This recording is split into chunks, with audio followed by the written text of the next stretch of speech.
Hello viewer, do you want unlimited riches? Do you want unlimited power?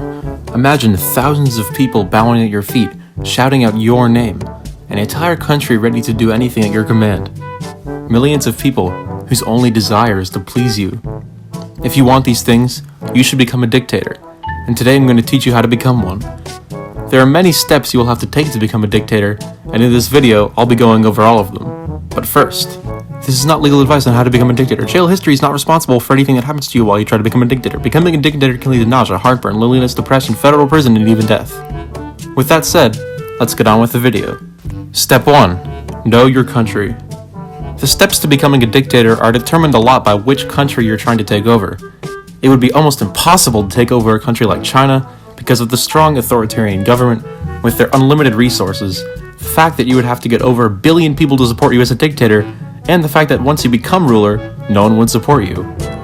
But if you try to take over a country like Nauru, with no official armed forces, a small population, and a small territory, you might have more success. Of course, in this video, I'll teach you how to take over a country no matter how large the population.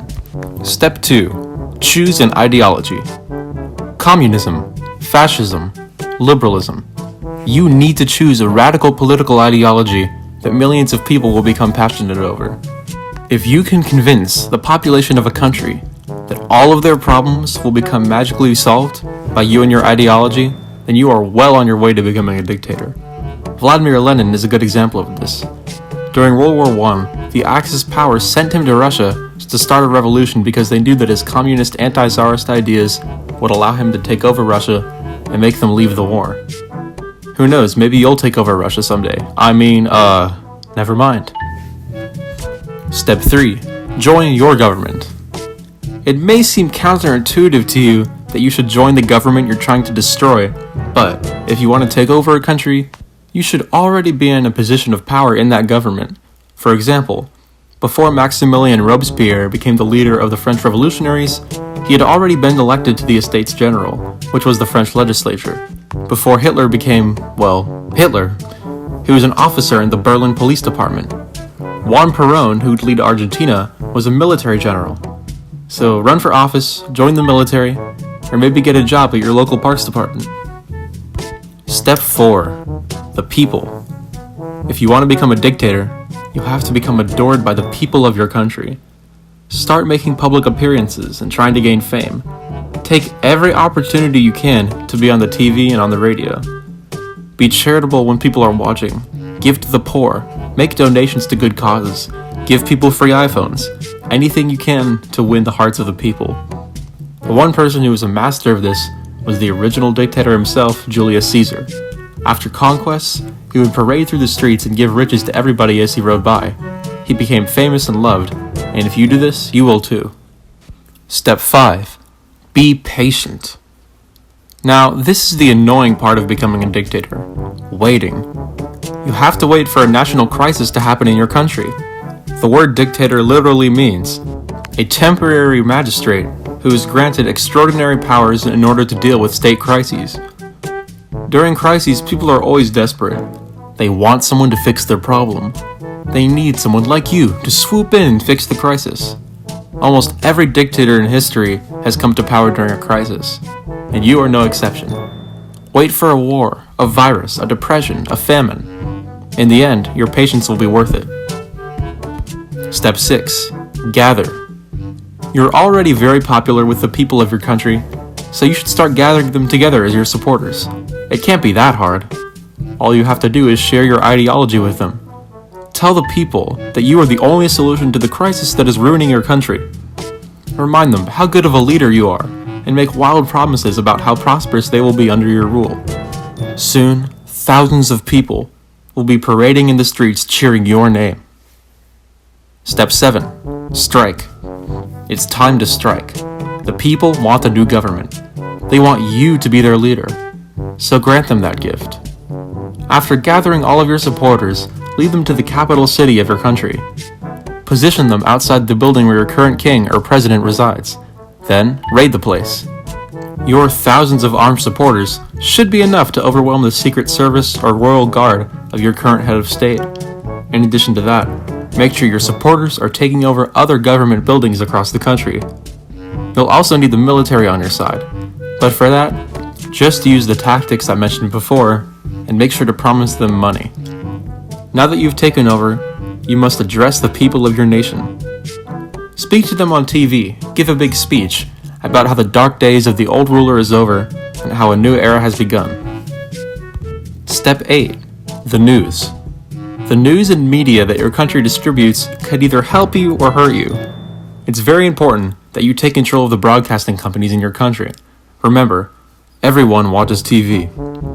And if the media is constantly talking about how good of a leader you are, then that will lead everyone in your country to believe that. Jong Un uses this tactic a lot. He uses the North Korean TV as a propaganda machine that paints him as some kind of superhero. The North Korean news will even say stuff like Jong Un doesn't poop. You need to follow in his footsteps and control the media. Step 9. Enemies. Wow, your country is in economic ruin now? I wonder why. Maybe it's because when a country gets taken over by a dictator, the economy gets hurt. The people seem angry at you. Everything is turning on you. They think you're responsible for the worst economic crisis in their country's history. So what do? You create a common enemy. You need to convince everyone in your country that you're not the reason their lives are miserable. Another group of people is. North Korea chose America as their enemy. Hitler chose Jews and communists. The Soviets chose religious groups. Who will you choose? Step 10. Create a new system. You need to make your government legitimate. Otherwise, you're just some crazy dictator. You need to transform your government from a dictatorship to an official monarchy. It's time to take out your country's constitution and rewrite it. When you do so, write that you are the king of your country. Say that the crown is a hereditary position and that it stays in your family. Which leads me to the next step. Make an heir. This step is a bit more self-explanatory. Don't you want your family to be in power for centuries? If you do, you need to have a kid to take your place. Now, I'm not going to explain to you how to do that. If you want that answer, you should probably go talk to your parents. Step 12. Eliminate competition. Everything's going well for you, but who can you trust? It seems like everyone around you is acting a bit fishy. You start to become scared. What if they're trying to kill you and your family? In addition to that, your fellow revolutionaries are a bit angry that you are the one with all the power and not them. You are afraid that they will try to take power from you. Well, how do you solve these problems? You simply need to make these people disappear, if you know what I mean. Stalin used this tactic a lot. During an event that would be known as the Great Purge, Stalin would have all the Russian Bolshevik leaders executed. He also killed many military officers and people in government that he deemed suspicious. He is responsible for the deaths of 750,000 people from the Great Purge alone. And unfortunately, if you want to protect your power, you have to do what he did. Hitler also used this tactic. After taking power of Germany, he killed almost all of the members of the Nazi Party's armed militia. Step 13. Foreign relations. Now this part might be difficult. See, after you've taken power of a country, you need to convince other countries that your cause was noble. A lot of countries will see the death and destruction that followed you coming to power, but my friend, you need not worry about this.